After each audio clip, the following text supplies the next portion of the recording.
Desde muito cedo o ser humano tenta se comunicar com outras civilizações fora do planeta Terra. Seja através de imagens em montanhas ou em plantações, como os crop circles, foi somente em 1974 que nós formalmente enviamos a primeira mensagem para o espaço. E ao que tudo indica, ela foi respondida. Quer saber um pouquinho mais? Fica comigo depois da vinheta. Howdy boys! Sejam muito bem-vindos a mais um vídeo do canal OVNI Mania. Eu sou Álvaro Reis e hoje nós vamos falar da mensagem de Arecibo, a primeira mensagem formalmente enviada para o espaço pelos seres humanos. Mas antes da gente seguir, eu quero saber de você. Se você tivesse um tweet, 280 caracteres, qual mensagem que você enviaria para o espaço e gostaria que fosse interpretado por outra civilização? Seria o seu endereço? Seria a tabela periódica? Seria a busca em conhecimento, como diria ali o ET Bilu? Deixa para mim aqui nos comentários qual mensagem que você enviaria. A minha mensagem com certeza seria: não se esqueça de se inscrever no canal, ativar as notificações para continuar recebendo conteúdo como esse.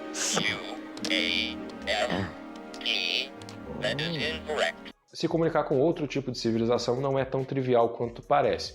Alguns filmes do cinema até recente demonstraram um pouco dessa dificuldade, como por exemplo A Chegada, de 2016, e também Contatos Imediatos de Terceiro Grau, de 1997.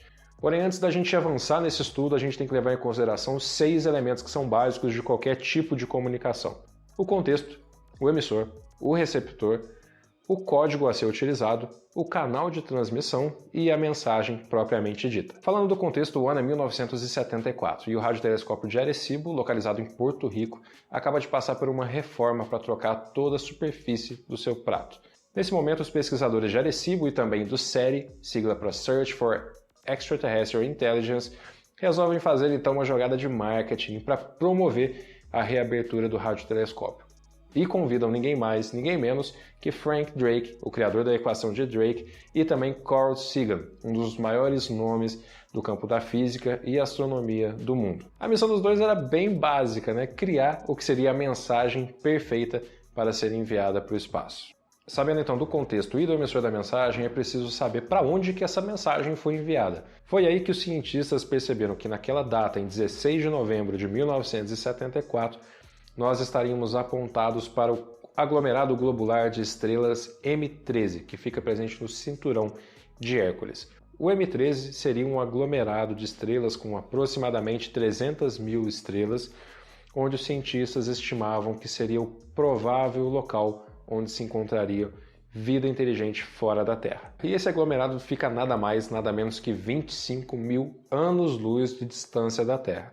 Então é uma mensagem que nós dificilmente sobreviveríamos para ver a resposta. E a mensagem perfeita ela seria enviada para o espaço através de códigos binários, ou seja, variação entre zeros e uns, verdadeiro ou falso, muito utilizada por computadores para representar qualquer tipo de informação.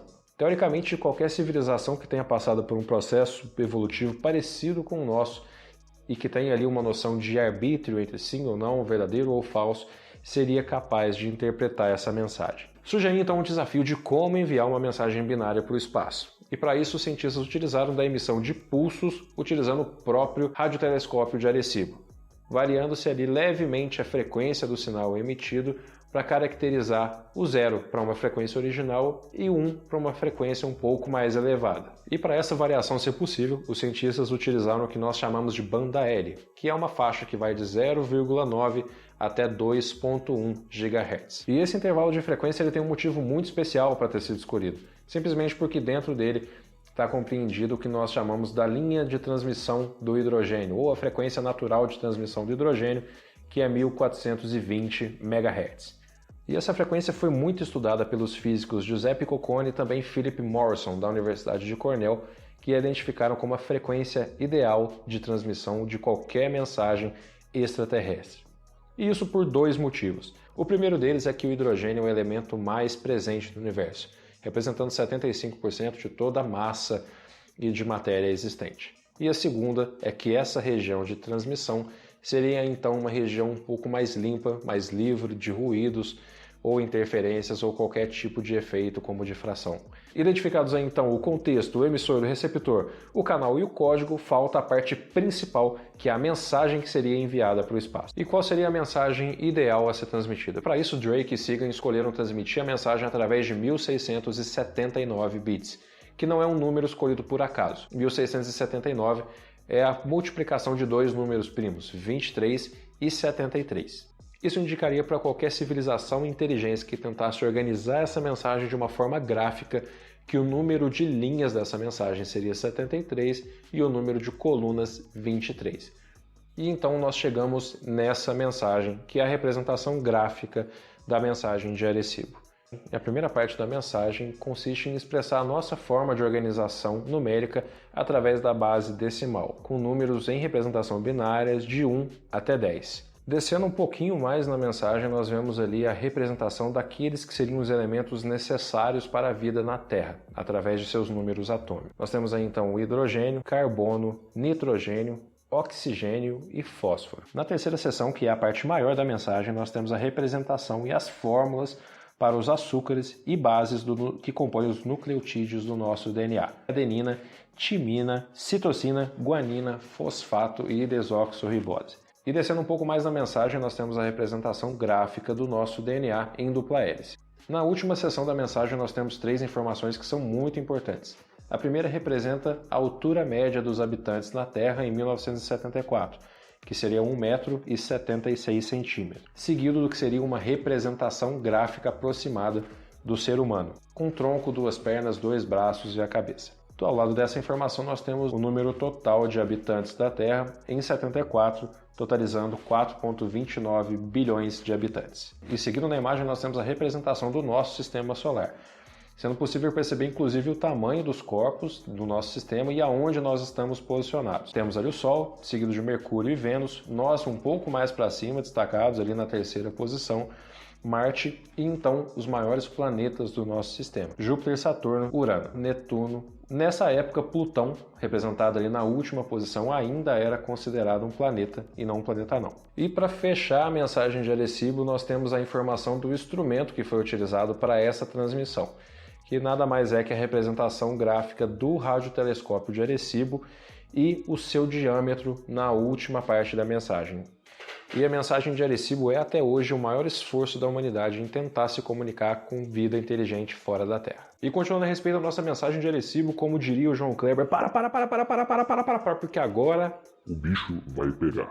Isso porque nós vamos falar das respostas à mensagem de Arecibo. A primeira delas é mundialmente conhecido como o sinal WOW, quando o radiotelescópio Big Ear captou em agosto de 77 um pico, uma elevação enorme na frequência captada, de muito diferente dos ruídos que eram obtidos daquele radiotelescópio, com grandezas de até 30 vezes maiores do que estavam acostumados. E a palavra WOW representa o espanto de Jerry Inman, que foi quem captou essa mensagem e que até hoje não foi decifrada. E um ponto curioso é em que frequência que essa mensagem foi captada, exatamente na mesma que a mensagem de Arecibo foi enviada, que é aquela ideal para comunicação extraterrestre. Saindo então de 77, nós vamos até 2001, 27 anos depois da mensagem de Arecibo, no Observatório de Shillowton, em Hampshire, Reino Unido, onde aconteceu literalmente a expressão "entendeu ou quer que eu desenhe?". E foi exatamente isso que aconteceu com a nossa mensagem de Arecibo. Nesse ano, duas formações foram observadas nos campos de trigo ao redor do observatório, aquilo que nós chamamos de crop circles. Na primeira delas seria muito fácil distinguir o que seria uma expressão de um rosto alienígena muito próximo ali da raça Grey, muito presente nos filmes de Hollywood e em outras produções humanas. E a segunda, apenas 200 metros uma da outra, continha a resposta exata da nossa mensagem de Arecibo. Coisa de doido. Mas o que tinha nessa mensagem eu só vou contar pra você depois que você se inscrever no canal. Bom, agora que você já se inscreveu no canal, eu vou mostrar o que seria a suposta resposta de Arecibo. A resposta de Arecibo ela possui exatamente os 1679 bits da mensagem original, porém com algumas modificações. Na primeira parte a gente tem a mesma composição numérica, a mesma base decimal utilizada por essa civilização que respondeu. Na segunda parte nós temos a manutenção dos mesmos elementos básicos para a existência da vida. A única adição que foi feita é do elemento silício. Na terceira seção nós temos as mesmas composições dos nucleotídeos do DNA, porém na diferença dos números entre eles. Se você colocar uma mensagem lado a lado uma com a outra, dá para perceber que os elementos são os mesmos, porém em quantidades diferentes. Olhando para a seção da representação gráfica do DNA, dá para ver que eles também possuem uma estrutura de dupla hélice, porém com uma delas um pouco mais estreita, com uma fita adicional. E agora, para essa parte aqui, para mim, a minha favorita, né? A gente tem uma representação do que seria a estatura média dessa civilização, que seria 1,10 m, diferente da nossa, seriam mais baixinhos, e uma estrutura física um pouco parecida. A gente tem aqui tronco, 2 pernas, 2 braços, porém uma estrutura de crânio muito maior. Se você analisar bem, baixinho, cabeçudo, isso é muito hollywoodiano, né? É muita representação da raça Grey que a gente vê no cinema. E no lado direito, a população total dessa civilização, muito maior que a nossa, seria aí 21,3 bilhões de habitantes. Então é muita gente, né? Mas onde que estaria localizada essa civilização? Aí a gente consegue perceber um sistema de planetas. Dá para dizer aqui que teriam 9 planetas, ou se você considerar esses 4 circulando aqui, daria para falar também que seriam 13 planetas. Mas vamos considerar que é uma estrutura de 9 planetas, e essa representação dos 4 pontos aqui seriam prováveis luas orbitando o que seria um planeta também. Então a gente tem uma estrutura de 9 planetas, uma estrela-mãe que é um pouquinho menor que o Sol, e eles estariam habitando ali o que seria o terceiro, quarto e o quinto planeta dessa estrutura. O que representa ali uma civilização do tipo 2 dentro da escala de Kardashev, que é quando ela consegue explorar os próprios recursos do próprio planeta, ter total controle sobre ele, e também de outros planetas ou outros corpos que orbitam dentro do mesmo sistema. Mas isso é pauta para um outro vídeo. Comenta aí se você quiser saber um pouquinho mais dessa escala. Mas vamos lá, voltando aqui para a localização, dá para perceber também que eles teriam outros 2 planetas de estrutura um pouco maior, próximas aí de Netuno, talvez gasosos, dentro desse sistema. Na última parte da resposta, nós temos aqui o que seria o instrumento para enviar essa mensagem, muito próximo ali de um satélite espacial, solar, algo do tipo. E o mais bizarro disso tudo é que essa mesma representação que ela é muito parecida com um outro crop circle que apareceu 1 ano antes, também de frente para o Observatório de Shillington. Então, se você coloca aí um do lado do outro, dá para perceber que existem algumas semelhanças, algo bem próximo mesmo com esse instrumento que foi utilizado. Beleza, pessoal? Fechamos aqui a análise da resposta de Arecibo, então vamos tentar conversar um pouquinho para a gente fechar o vídeo. Primeiro que é um pouco difícil afirmar que essa resposta seja de fato a resposta de Arecibo.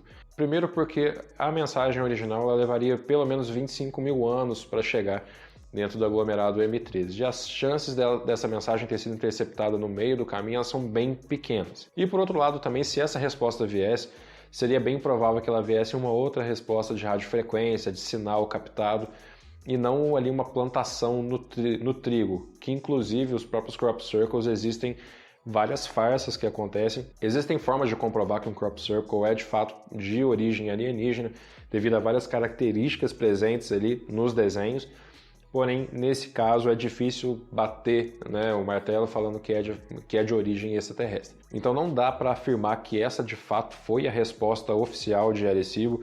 Eu particularmente acredito, vamos dizer assim, 70% que não seja uma resposta formal, que tenha sido ali alvo de falsificação, mas ainda existem ali 30% dentro de mim aqui, 30% de paixão pela causa, pela ufologia, que gostaria muito que essa resposta tivesse sido de fato verdadeira. Independente dela ser a resposta oficial ou não, a mensagem de Arecibo retrata ali o maior esforço do ser humano de tentar enviar uma mensagem para o espaço, de tentar se comunicar com outras civilizações, e estamos no caminho. Talvez não sejamos nós que vamos receber as primeiras comunicações formais, mas isso pode acontecer daqui a alguns milhares de anos. Eu, Álvaro Reis, fico por aqui e te agradeço por mais uma vez me acompanhar.